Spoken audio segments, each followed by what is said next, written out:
Pertama, kalau kita bicara soal dosa, dosa sebanyak apapun, selama orang itu bertobat pada Allah, maka insya Allah Allah itu Tawwab, Allah itu Ghaffar, Allah itu Ghafurur Rahim.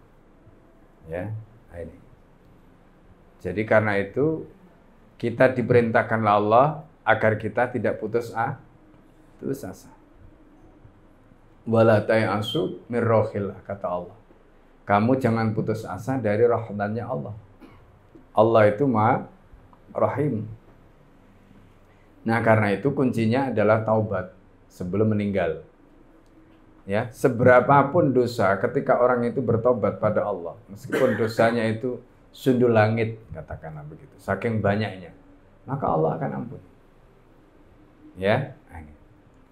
Kemudian kalau orang itu katakanlah misalnya tadi ya, karena dia mungkin tidak bisa, karena mungkin satu dan lain hal ya, sehingga kemudian akhirnya ya sudahlah, ibaratnya sudah terlanjur karena sudah tua dan sebagainya.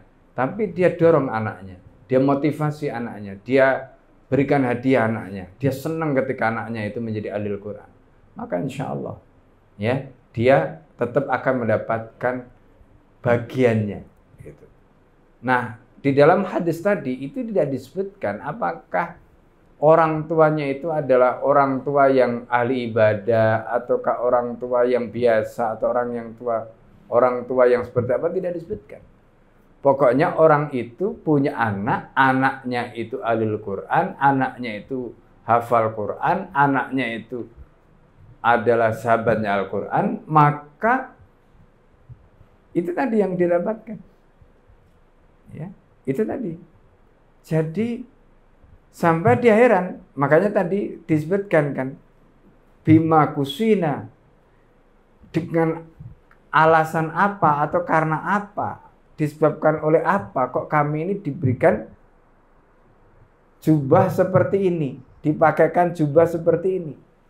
Kan itu pertanyaannya, menunjukkan apa? Dia merasa dia tidak melakukan apa-apa. Dia merasa bahwa dia itu tidak layak. Dia merasa bahwa dia itu bukan orang yang wah, pantas. Makanya kemudian ditanya, bima kusina, karena apa kami mendapatkan pakaian seperti ini? Nah, ternyata jawaban malaikat tadi, bi ahdi waladikumal Qur'an. Karena anakmu telah menjadikan Al-Quran itu menjadi sahabatnya. Karena itulah maka kamu mendapatkan kemuliaan ini. Ya, itu. Ya.